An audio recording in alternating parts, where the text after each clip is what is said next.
Bonjour à tous, quelques mots sur Parashat Noach. Donc nous avons lu la semaine dernière Parashat Bereshit avec la création du monde, l'élévation d'Adam Arishon, et puis progressivement, suite à sa faute, eh bien une sorte de dégradation, une dégradation qui va se poursuivre, et on va arriver à l'époque de Noach, c'est-à-dire environ 10 générations, 1000 ans après Adam Arishon, après Adam et Ève, et on assiste là à une totale dégradation de l'homme. Il se voue à la débauche, à la corruption, au vol, à l'inceste, etc.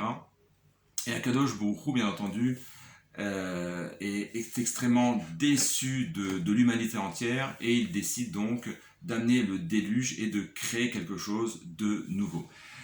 Noach va donc être nommé par Akadosh Baruch Hu pour essayer donc de préserver cette humanité, donc en sauvant sa famille et toute l'espèce animale. À la fin du déluge, Akadosh Baruch Hu demande à Noach de sortir de la Teva, de sortir de l'arche qu'il avait construite, et il va lui dire quelque chose, lui donner une autorisation, une mitzvah intéressante. Il va lui autoriser, à partir de ce moment-là, de consommer les animaux. Jusqu'à présent, depuis Adam et Ève jusqu'à Noach, eh bien, l'homme ne pouvait pas, il était interdit de consommer les animaux. Il ne consommait uniquement que des végétaux, que des fruits de la terre. Et donc, la question qui se pose, pour quelle raison Akadosh Baruch Hu permet-il la consommation des animaux à ce moment bien précis?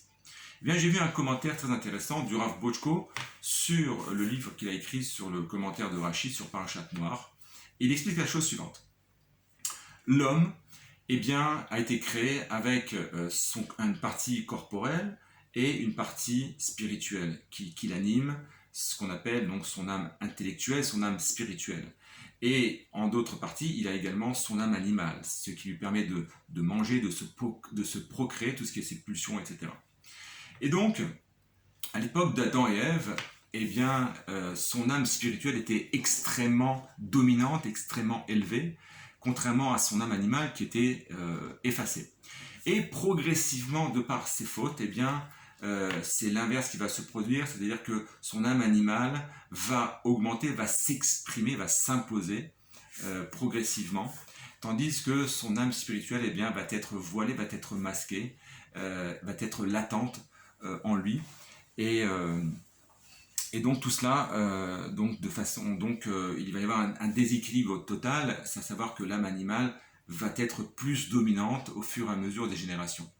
Et donc, c'est la raison pour laquelle, de façon à essayer de rétablir un juste niveau entre l'âme animale et l'âme spirituelle, que la Kadosh Baruch Hu va permettre la consommation de la viande. La consommation de la viande, eh bien, c'est quelque part, cette autorisation vient quelque part assouvir l'âme animale, vient la calmer, la rassasier. Tout ça dans un but de rétablir un bon équilibre entre les deux âmes qui se trouvent chez l'homme. Malgré tout, il va donner à Kadosh Baruch Hu une mitzvah qui se réfère à toute l'humanité. C'est la mitzvah de Ever Minachai. La mitzvah de Ever Minachai, c'est-à-dire qu'il est interdit de consommer un animal tant qu'il y a de la vitalité. On ne pourra consommer un animal une fois qu'il est entièrement mort et pas avant. Et cette mitzvah, eh bien, se réfère, c'est une des 7 mitzvahs noachiques. Il y a aussi de ne pas voler, ne pas tuer. Eh bien, elle se réfère à toute l'humanité entière, non seulement au peuple juif, mais à toute l'humanité. Et donc cette mitzvah vient quelque part un petit peu cadrer cette permission, cette autorisation de consommer de la viande dans le sens de ne pas arriver à un débordement bestial chez l'homme. En ce qui concerne le peuple juif, eh bien, on va retrouver d'autres mitzvot qui vont venir cadrer cette consommation de viande, comme par exemple, eh bien, on sait très bien que tous les animaux ne sont pas autorisés, il y a les animaux purs et il y a les animaux impurs, et ça c'est une première chose. Une deuxième chose, quand bien même l'animal est pur, il est consommable, eh bien, on doit se soucier de l'abattre sur une certaine façon, la shrita. Une fois qu'on a fait la shrita, eh bien, on doit s'assurer que la bête est consommable, qu'elle n'est pas taref, on va vérifier les poumons, qu'il n'y a pas de trous, etc. Une fois qu'on a fait la shrita, qu'on a vérifié les membres de la bête, eh bien, on va également cachériser la viande, c'est-à-dire qu'on va lui extraire son sang, puisqu'il y a une mitzvah aussi qui a été donnée au peuple juif de ne pas consommer le sang des animaux. Et donc, on voit par cela qu'il y a une série, cette permission va être cadrée encore plus fort pour le peuple juif, tout cela de façon à raffiner cette âme animale qui se trouve chez le peuple juif, chez chaque juif.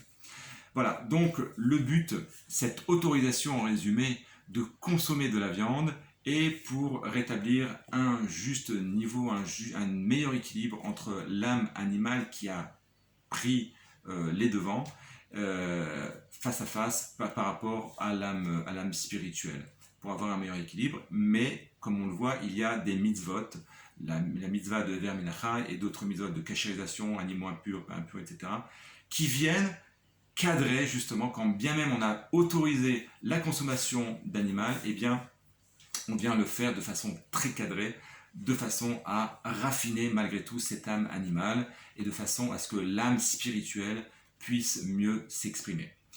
Voilà, c'était une petite explication sur la paracha de la semaine. Je vous souhaite à tous Shabbat Shalom, à la semaine prochaine si Dieu veut.